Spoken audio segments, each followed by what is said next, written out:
자, 이제는 10번째 출제 경향을 갖고 있는 무선통신의 잡음 파트예요. 우리가 잡음을 노이즈란 말을 쓰죠. 노이즈. 그래서 무선통신의 잡음, 노이즈의 약자 N을 쓰고 있어요. 자, 그 중에서 이제 신호 대 잡음비의 용어를 좀 알아두세요. 신호하고 잡음의 비율이죠. 그래서 일명 SMB라고 하는 거예요.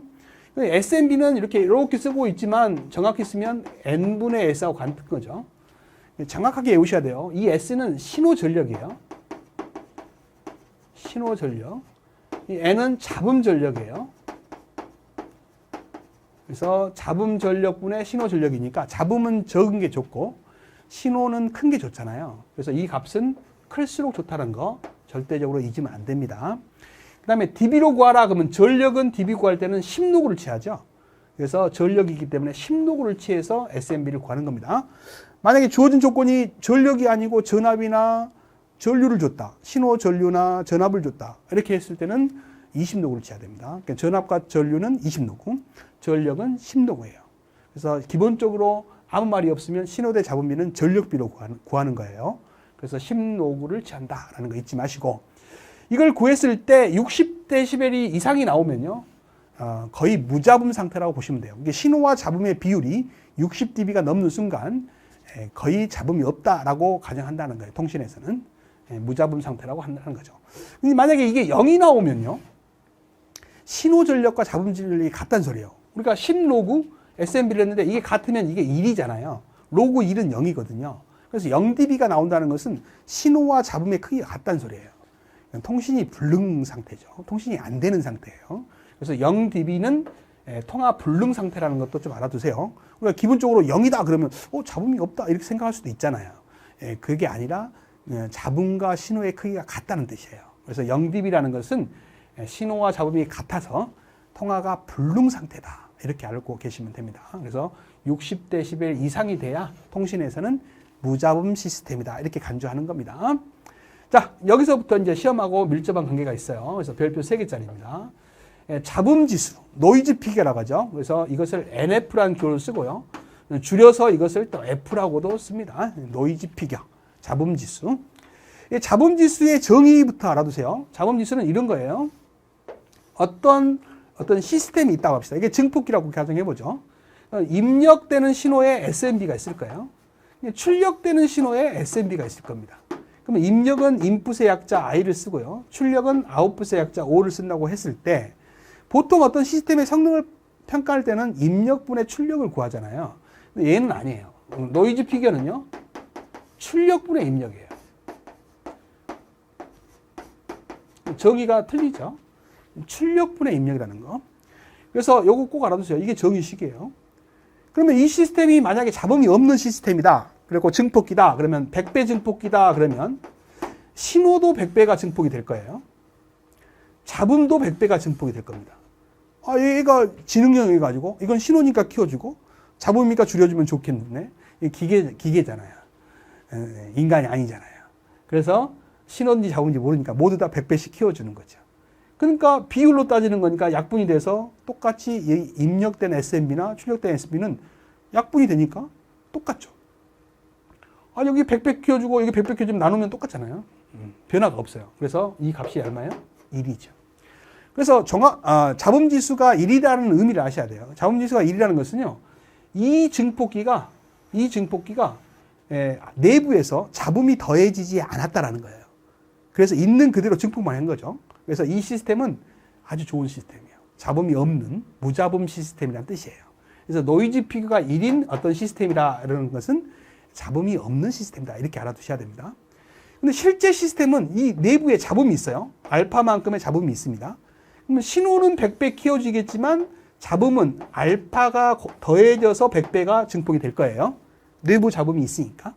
그러면 이 분모가 커지니까 이 값은 작아지죠. 이해되시겠어요? 그러면 이 값이 작아지는 결과가 나오니까 이것에 비해서 분모가 작아지니까 이 값은 1보다 크겠죠. 이해되시죠? 그래서 잡음지수가 우리 잡음지수를 줄여서 F라고도 하니까 1이라는 것은 무잡음 상태를 말하는 거고요. 실제 시스템은 1보다 커요. 잡음이 없는 시스템은 거의 없잖아요. 그래서 실제 시스템은 1보다 크다는 거죠. 그래서 잡음지수에 대해서 설명을 했습니다. 정의 알아두시고요. 그 다음에 이상적일 때는 F가 1이고요. 잡음지수가.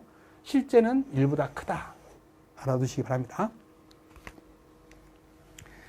자, 그럼 이제 종합잡음지수를 알아보죠. 이게 이제 시험에 많이 나와요. 이 종합잡음지수가. 종합잡음지수는 뭐냐? 이게 시스템이 하나가 아니라는 거죠. 여러 개라는 거죠. 이렇게. 증폭기가 여러 개예요. 그래서 첫 번째 증폭기의 잡음지수가 F1, F2, F3. 증폭도가 G1, G2, G3 이렇게 있을 때 전체 잡음지수는 얼마냐 이 말이죠. 이걸 종합잡음지수라고 그래요. 그래서 종합잡음지수를 구하는 공식이에요. 여기다 별표 세게 합니다. 이게 시험의 단골이죠. 그래서 보통 2단까지 많이 내고요. 이렇게 그림처럼 3단까지 내는 경우는 드물죠. 3단 이상은 나온 적도 없고요. 그래서 이제 구하는 공식인데, 자, 예를 들어서 봐야 돼요. 자, 한 2단까지 나왔다. 그러면 잡음지수 2개, 증폭도가 2개가 적혀 있는데, 구하는 공식에는 잡음지수 2개, 증폭도는 하나밖에 없죠. 이 G2가 안 들어간다는 거예요. 계산식에. 그것도 알아두세요. 만약에 3단까지 있었을 때는, 자, 잡음지수가 3개고, 증폭도가 3개인데, 공식에는 G3가 없죠, 이게.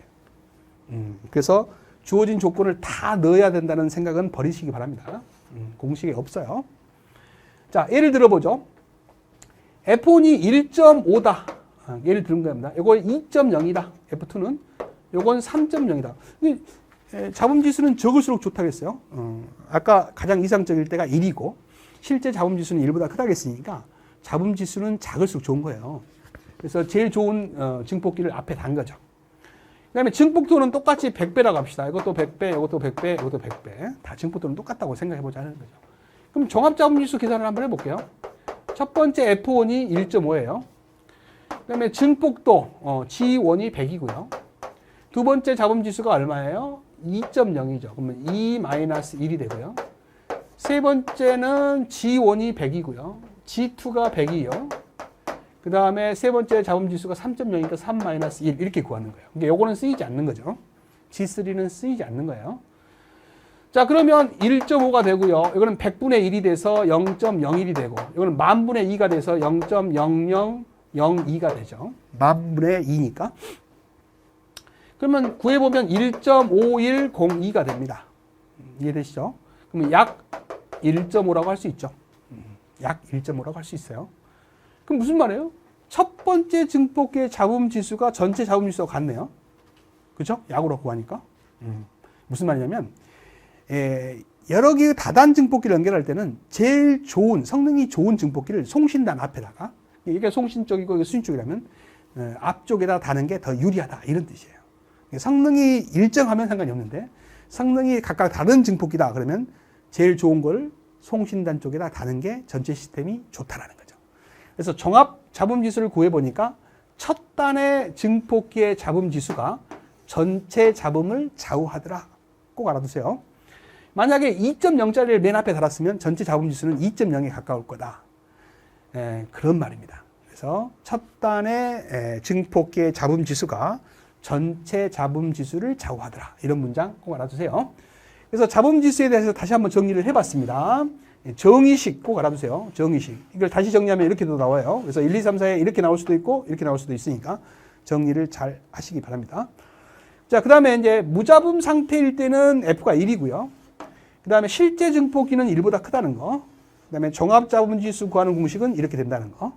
그 다음에 종합잡음지수는 첫 단의 증폭기의 잡음지수가 가장 큰 영향을 미친다. 즉, 첫 단의 잡음지수가 전체 잡음지수와 근사화가 된다. 이 말이죠.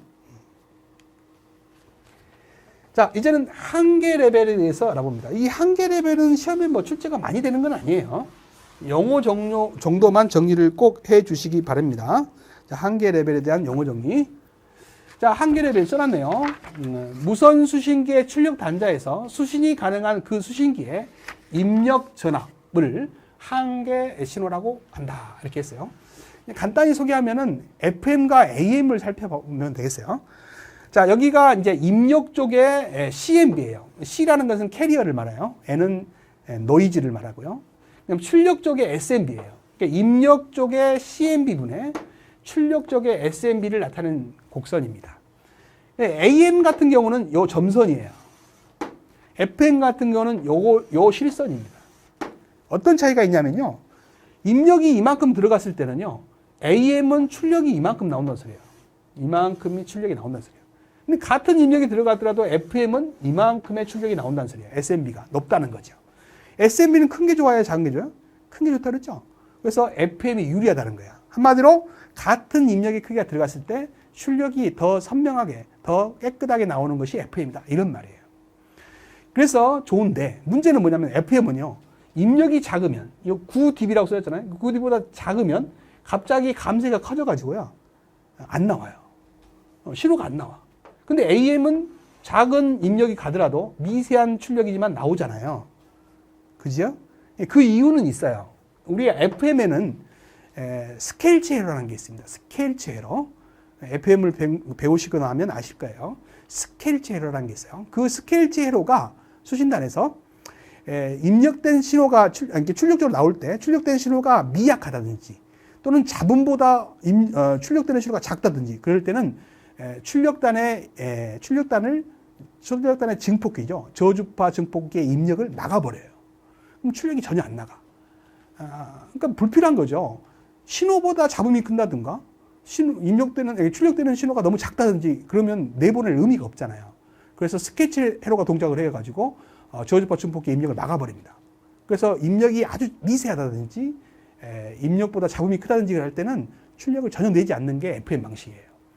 그래서 여기에는 미세한 입력이 들어왔잖아요. 그러니까 출력 내지 않는 거예요. 그래서 이걸 달리 좋은 방법으로 생각한다면 AM은 적은 신호가 와도 감지를 하는 거예요. 그런데 FM은 막아버리기 때문에 적은 신호가 올 때는 감지를 못하는 거죠. 그래서 약한 신호가 오더라도 그것을 캐치할 수 있는 능력을 뭐라 그래요?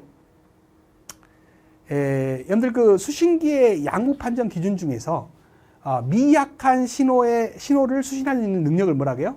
감도라고 하죠. 감도.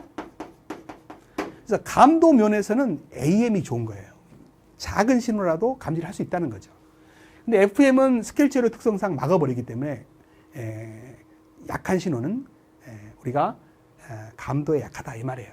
그래서 감도 면에서는 AM이 좋고요. 그다음에 SMB 면에서는 누가 좋다? FM이 좋다. 이런 뜻입니다.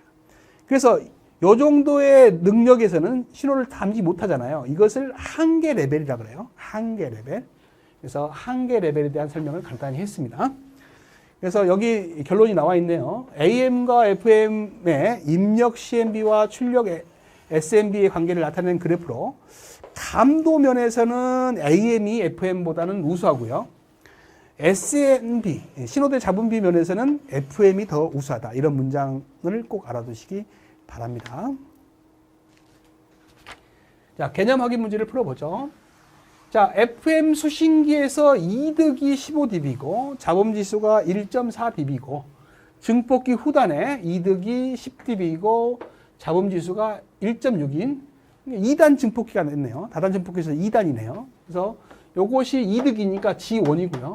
이게 잡음지수니까 F1이 되겠죠. 후단에 나와 있는 것이니까 이득이니까 G2가 되고요. 잡음지수니까 F2가 되겠죠. 줬을 때 전체 잡음지수 구하라 이 말이죠. 전체 잡음지수는 F1 플러스 G5분의 F2 마이너스 1이죠. 2단일 때는 여기까지 구하는 거 아닙니까?